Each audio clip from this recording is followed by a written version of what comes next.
Today on Sounds Gouda, we ask, what if Malik Willis was the starter for the Green Bay Packers in 2025? How many games would we win or lose? Today's show is going to be a fun one. Yeah, I've been wanting this shit forever. I've been in the field with whatever they throw at me. Brush it off, pick myself up, moving on to the better. Okay. Hey. Yeah. Ain't no errors, baby. It's a new era. I wake up early feeling rich like I'm Kesha. Welcome in another episode of Sounds Gouda. Thank you everybody for coming back and taking a listen to us. My name is Rob Ralph and I am writing solo today. So no Jordan Olson. You're just going to be getting me. Just know that we do have new content every Wednesday and Saturday on YouTube, Spotify, and Apple Podcasts. Please make sure to give us a like, sub, and follow us on those platforms. We are on the socials as well. I am at Sounds Gouda with 3 A's, and Jordan is at Olson Jord. We are trying to do something new to every 50 subscribers. We're going to be giving away some Sounds Gouda swag. So at number 600, if you are a public subscriber, we're going to be doing a random drawing and send that out to you as a thank you for coming in and helping us. So, as I alluded to in the beginning, today's show is going to be a pretty fun one. To be honest, Jordan and I and John Rivas after the show were just kind of shooting the shit, to be honest. And we're thinking of some fun topics. As we were talking, this topic came up. And, well, we were both pretty aligned,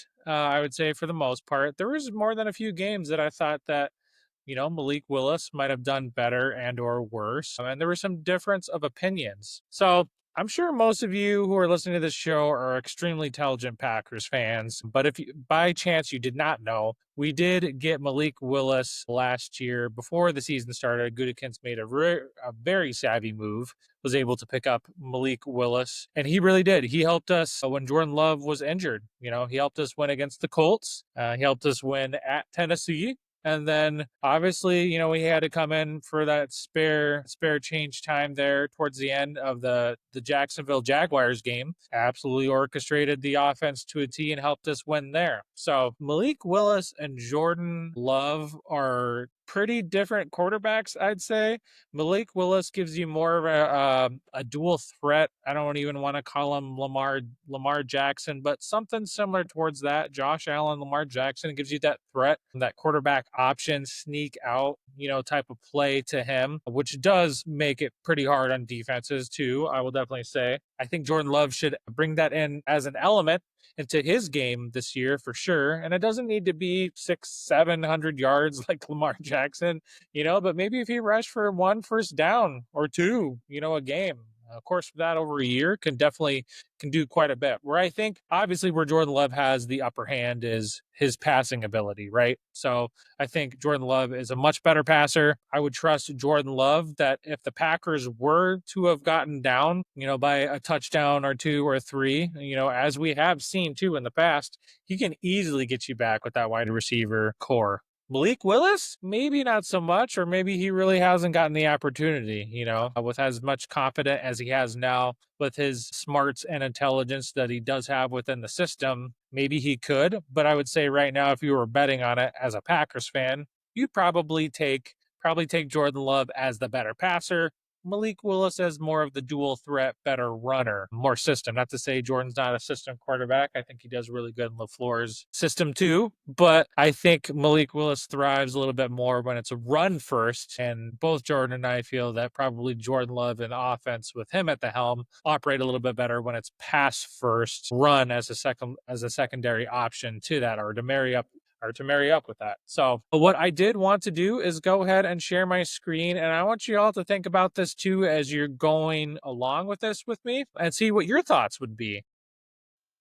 What games do you think Malik Willis would win for the 2025 season if we did not have Jordan Love? Or let's just hypothetically say that Jordan Love got injured. I'm not wishing that. I'm not thinking that. I just think that this is a really, really fun exercise and not something that, maybe a lot of people are talking about as we get ready for some real football talk when the training camp comes up here this next Wednesday. So obviously you can see the 2025 schedule here and let's get into it. So Malik Willis at home to open the season against the Detroit Lions. How are we feeling with this, everybody?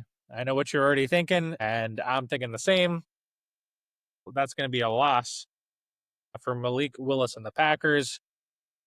Until I see otherwise, I believe that the Detroit Lions are still a really, really good football team. They have a really good head coach. We'll have to see with their coordinators, but they have really talented people on the field. Obviously, they lost their center, Frank Ragnow, so now they have the Georgia kid, the rookie coming in to do it. So they do have a few pieces that are missing, but to me, it's going to be the coordinators. How are they going to replace Ben Johnson and Aaron Glenn? So the Packers lose at home the week opener against the Lions. Week 2, I say that Malik Willis has got a decent shot. I think obviously Jade Daniels is very good, no doubt. They made it to the NFC Championship. I believe that they're probably due for a little bit of regression. Definitely did better than everyone expected them to do with Jaden Daniels as the rookie quarterback last year. So definitely have a lot of expectations. I think that Malik Willis and the Packers on Thursday Night Football, after a sour taste in their mouth of probably getting their butt kicked by the Lions, again, unfortunately, can come back and win this. So I give the Packers a win here, and that makes them 1-1 on the season. All right. Week 3 at the Cleveland Browns in Huntington Bank Field. It's the Browns. The Browns do have a good defense. I don't know what they have in quarterback, no matter who. I think it is Deshaun Watson, Shadur Sanders, the kid out of Oregon. I'm not sure it's really going to matter. I think Malik Willis can ball, in Cleveland, and I'll take this one as a win for the Packers against the Browns in week 3. All right, week 4 at AT&T Stadium. Again, we still have Malik Willis, right? No Jordan Love, hypothetically. We have owned the Dallas Cowboys in Jerry World. Man, I love the thought of Malik Willis running just yard in the dome against the Dallas Cowboys, and for us to continue to kick the Dallas Cowboys butt down in AT&T Stadium. Again, let me know what you guys think. Maybe I'm absolutely crazy. For sure, probably could be, but I think Packers just have had the Cowboys number at AT&T Stadium, so I think that they can get this done. And with Malik Willis, I'll give them 3-1 on the season. Coming back to Lambeau Field.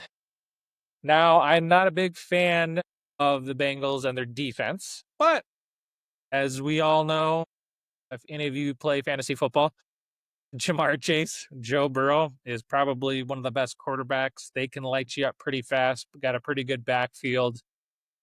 With Chase Brown, their offensive line is a little bit shaky, but I'm not too confident in Malik Willis being able to, again, like I said previously, to be able to handle a shootout with the Bengals. So I will knock this one as a loss for them to be 3-2 on the season. At Arizona, at State Farm Stadium, Packers, Cardinals. I think that Malik Willis can handle himself here. I really do. I don't know. The Cardinals to me seem like a very ebb and flow, like seasonally type of team. I really feel like they could turn it around this year. I think Kyler Murray does have the capability to be able to be a really good quarterback. He's very mobile. Yeah, Packers did beat him last year, right? Obviously, and Lambeau. Can Marvin Harrison Jr. come up to play with them?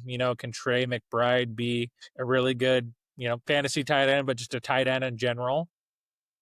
Can they run the ball effectively? Continue to do that with James Conner?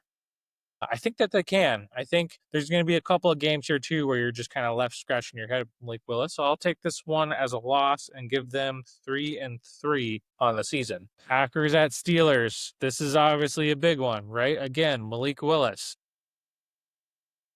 What do you all think? TJ Watt just got paid. Very well deserved, right? Pretty good defense. I'm not so sure about their offense though. If you really believe Aaron Rodgers can still sling it, you believe DK Metcalf is a good wide receiver still. They got Caleb Johnson out of Iowa, the running back. So, and their offensive line is decent. So I would say that this one will be a little bit closer. It's pretty hard to play at Acrisure Stadium. So I'll go ahead and give the Packers a loss on this one, but I will say I would easily understand if people felt the other way with this. So I would feel that this game would be pretty close. Following week back at Lambeau Field. Now let me say something. Everybody writes off the Panthers. They think that the Panthers are just going to lay over, and I think that the Panthers are going to surprise some people this year.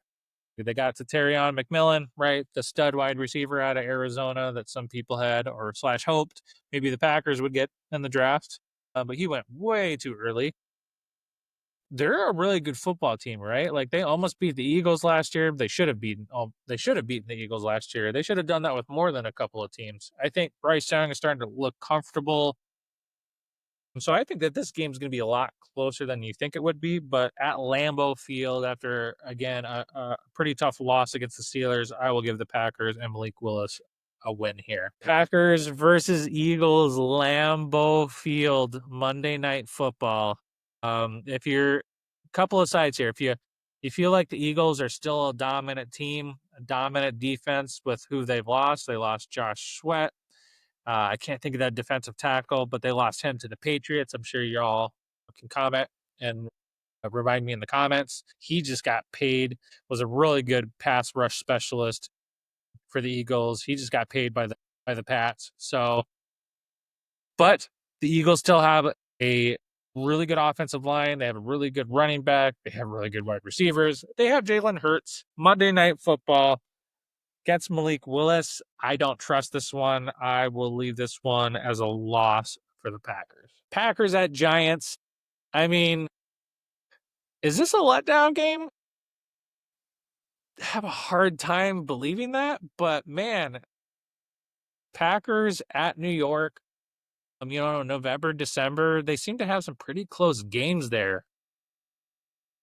That they either lose or it gets really close and they win, but it's not by much. So I don't want to say that this one's a trap game, but initial feeling, I'm sure for a lot of people is like, yeah, there's no way. And that's definitely my feeling. I just feel like there's always like a game or two where you're just like, well, what? I didn't see that coming, but it is the Giants until they prove to me that they have something at quarterback. I will give the Packers and Malik Willis a win there. Packers versus Vikings, Sunday, November 3rd at noon, Lambeau Field. This all comes down to JJ McCarthy. I've said it ad nauseum. I will continue to stand on that. They have one of the oldest rosters, nonetheless, one of the best rosters. So if you're a Vikings fan and you're hearing this, man, you have a hell of a coach, you have a hell of a roster, you have a hell of just about everything. I just don't know what you have in your quarterback. And while I'm sure any Vikings fans, I think we do have a few in here that do listen to us. Obviously homers, right? Like you're going to cheer for your boy JJ McCarthy and hype him up. And there's no doubt about that. Us Packers fans did the same thing with Jordan Love. So I'll be super curious to see what Kevin O'Connell gets out of JJ McCarthy. Obviously, I think when JJ McCarthy was with Jim Harbaugh at Michigan, run first, run oriented scheme. He's running the same thing over there with the Chargers. How much are you going to get out of him passing wise? And if JJ McCarthy is competent to good, I think the Vikings will be extraordinarily tough to beat. Might kind of be a little bit of a sneaky sleeper. And also, honestly, if Kevin O'Connell does this again, like I'm just gonna put him as the best coach in the NFL. And I'm a Packers fan, so that's saying quite a bit. So I respect the shit out of you Vikings fans. Just know that I hate you guys, but I love you. It's complicated. Anyways, man, this one's tough. I'll go ahead and give the Packers a win here because I don't know. I just don't know what you have in JJ McCarthy. You're at home. I think Malik Willis can bring a lot of really good things into the system. I think he can keep that aggressive defense pretty honest. And I think he would have some confusion with his dual threat and running ability out of the pocket. So I'll go ahead and give the Packers a win. Sure, your Vikings fan will think the other. That's totally fine. All right, let's move on. Packers at Lions, obviously a Thanksgiving.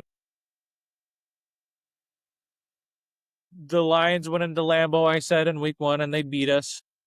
And I think that this one, you know what? I thought more and more on this, and I'm going to go ahead and give the Packers a win here. That gives them 7-5 on the season.